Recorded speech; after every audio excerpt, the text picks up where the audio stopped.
Hi అందరికి. నాకు తెలుసు ఈ వీడియో పెట్టడానికి చాలా లేట్ అయిందని ఏమీ అనుకోకండి. సో అందరూ ఎలా ఉన్నారు? నేనైతే చాలా బాగున్నాను. మీలో ఎవరైనా మన ఛానల్ ని ఫస్ట్ టైం చూసినట్లయితే ప్లీజ్ సబ్స్క్రైబ్ చేసుకొని ఫాలో అవుతూ ఉండండి. సో అక్క వాళ్ళ ఇంటికి ఫస్ట్ టైం అయితే మేము విజిట్ చేసామన్నమాట పెళ్ళైన తర్వాత. సో మధ్యలో చాలా సార్లు వెళ్ళాలనుకున్నాము, కాకపోతే కుదరలేదు కొన్ని కారణాల వల్ల. అంతే కదా, మనం అనుకుంటే కాదు, దేవుడు తలుచుకుంటేనే మనం ఎక్కడికైనా వెళ్తాం అనేది మాకు బాగా అర్థమైందనమాట. చాలా సార్లు ప్లాన్ చేసుకున్నాము వైజాగ్ వెళ్ళాలి అని చెప్పేసి. ఈ 3 years లో మాకు ఒక్కసారి కూడా కుదరలేదు. వైజాగ్ పైనుంచే పలాస వెళ్తాం కానీ వైజాగ్ అయితే రాలేకపోయాం అనమాట. సో ఫైనల్ గా ఇప్పుడైతే అయ్యింది. ఆల్రెడీ మేము వచ్చి 3 days అవుతుంది. సో ఇది 4th day అనమాట. ఇంకా అమ్మ వచ్చేటప్పుడు ఇంటి దగ్గర నుంచి నాటుకోడి అయితే తీసుకొచ్చింది. నాటుకోడి చూడడానికి చాలా చిన్నగా కనిపించింది, మాంసం మాత్రం చాలా ఎక్కువ పడింది అనమాట. 2 kg వరకు పడింది. సో ఆ టైంలోనే చాలా మంది చెప్తూ ఉన్నారనమాట చికెన్ తినకూడదు అని చెప్పేసి. సో ఆ గ్యాప్ తర్వాత ఇదే ఫస్ట్ టైం చికెన్ తినడం, అది కూడా నాటుకోడి. సో అమ్మతోనే వండించుకుంటే బాగుంటుందని చెప్పేసి అమ్మనే కుక్ చేయమన్నాము. సో అమ్మ స్టైల్లో అయితే నాటుకోడి అయితే ప్రిపేర్ చేస్తుంది. చాలా స్పైసీగా కుక్ చేస్తుంది. ఏంటో మరి మా అమ్మ చేతి నాటుకోడి టేస్ట్ వేరే ఎక్కడ నేను చూడలేదన్నమాట. అయినా అమ్మ చేసే వంటలకి వంక పెట్టలేం కదా. ఇంకా ఫస్ట్ అయితే అమ్మ నాటుకోడిని ఎక్కువగా క్లీన్ చేయలేదండి. నాటుకోడి ఎక్కువగా క్లీన్ చేస్తే దాని టేస్ట్ పోతుందంట.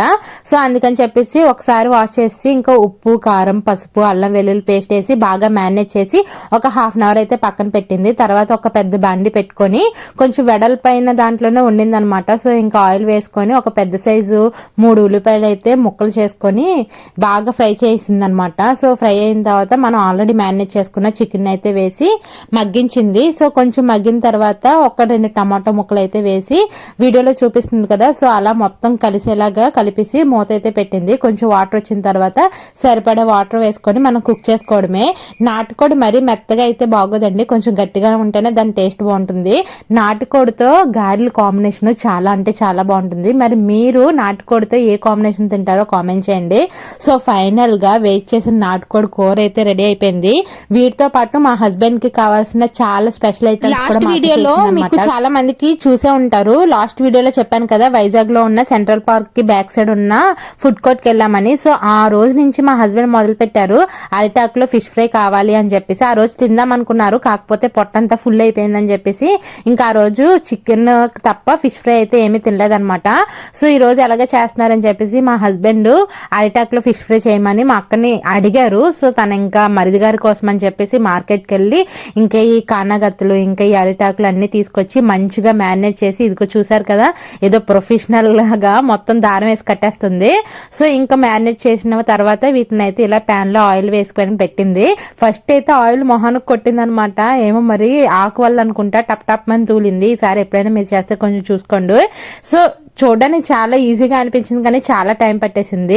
సో ఫైనల్ గా అయితే చాలా రకాలు చేసాము. అలానే నాకు కానగత్తలు అంటే చాలా ఇష్టం. సో వాటితో పులుసు కూడా చేశారు. ఇంకా నాటుకోడి వచ్చేసి మా హస్బెండ్ కోసము. చూడడానికి చాలా అంటే చాలా బాగుంది. ఇంకా ఫైనల్ గా చికెన్ దమ్ బిర్యానీ మా అక్క స్టైల్లో చేసింది. టేస్ట్ అయితే ఎక్సలెంట్ గా ఉంది. ఎందుకంటే ఆల్రెడీ నేను తినేసాను కాబట్టి ఈ వీడియోకి వాయిస్ ఓవర్ ఇప్పుడు ఇస్తున్నాను కాబట్టి చెప్తున్నాను అనమాట. సో ఫైనల్ గా ఫ్యామిలీ అంతా కూర్చొని ఒక దగ్గర ఫుడ్ అయితే ఆస్వాదించాము. బిర్యానీ కూడా చాలా అంటే చాలా పర్ఫెక్ట్ గా కుదిరింది.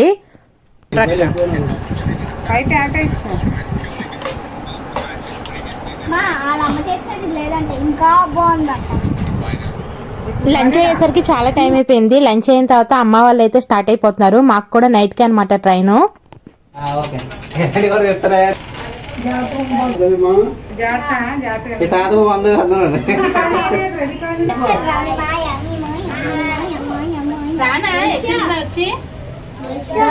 వీడియో తీరా, ఇగో నీకు ఒక 500 కాగితాలు బాగుంటది. ఇవ్వు ఇవ్వు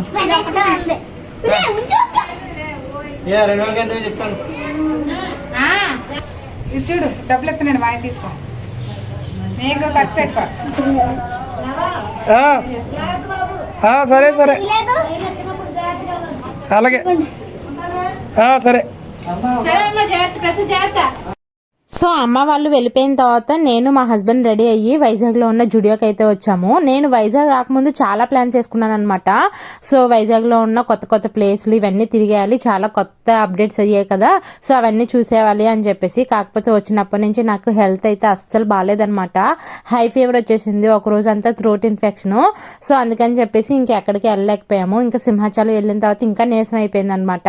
సింహాచలం నుంచి వచ్చేసరికి ఫుల్ ఫీవర్. ఇంకా ఆ రోజు రెస్ట్ తీసుకొని ఇంకా వచ్చి ముందు జుడియోకి అయితే వచ్చాము. అది కూడా సండే అవడం వల్ల జుడియో అయితే ఎక్కడా ఖాళీ లేదు. ఓ పక్క ఏమో ట్రైన్కి టైం అయిపోతుందని మా హస్బెండ్ నన్ను తిడుతూనే ఉన్నారు, ఇప్పుడు ఈ షాపింగ్ అవసరమా అని చెప్పేసి. సర్లే ఇంకా తిట్టుకొని అని చెప్పేసి నాకు కావాల్సినవి అయితే షాపింగ్ చేసుకున్నాను. ఏమేమి తీసుకున్నాను అనేది నేను షార్ట్ వీడియోలో అయితే షేర్ చేస్తాను. సో నాకైతే జుడియోలో షాపింగ్ చాలా బాగా నచ్చింది. మెటీరియల్ కూడా చాలా క్వాలిటీగా అనిపించింది అనమాట. ఇంకా ఎక్కువ టైం ఉంటే క్వాలిటీ ఇంకా అన్ని చూసుకొని చెక్ చేసుకొని తీసుకునేదాన్ని, టైం అయితే లేదు. సో ఇంటికి వచ్చేసరికి అక్క అయితే ఫుడ్ అయితే ప్రిపేర్ చేసి ఉంచింది. ఇంకా నైట్ జర్నీ కాబట్టి రైస్ అయితే ఏం తీసుకోకుండా అక్క అయితే దోశలు వేసింది అనమాట. ఇంకా మా హస్బెండ్ కోసము ఆల్రెడీ మార్నింగ్ అరిటాకులో ఫిష్ ఫ్రై చేసింది కదా, ఆఫ్టర్నూన్ ఒకటి తినేసారనమాట. ఇంకా ఒకటి ఉంటే అదైతే నైట్కి తినేసి బయలుదేరిపోదామని చెప్పారు. సో ఇంకా మేము రైల్వే స్టేషన్కి వచ్చేసరికి 10 అయిపోయింది. ఇంకా రిటర్న్ అయితే అయిపోయాము. అదేంటో వచ్చిన సాటిస్ఫాక్షనే లేదు, ఎప్పుడు కూడా ఇలానే జరుగుతుంది. వచ్చింది 3 yearsకి, ఇంకా 3 daysలోనే మళ్ళీ రిటర్న్ అయిపోయాం అనమాట. ఇంకా ట్రైన్ ఎక్కేసరికి చాలా టైం అయిపోయింది. 11:30కి అయితే ట్రైన్ మూవ్ అయింది అనమాట. మళ్ళీ ఒక మంచి వ్లాగ్తో అయితే మీ ముందుకు వస్తాను. ఈలోగా మన ఛానల్ని ప్లీజ్ సబ్స్క్రైబ్ చేసుకొని ఫాలో అవుతూ ఉండండి. And thank you for watching. Bye bye.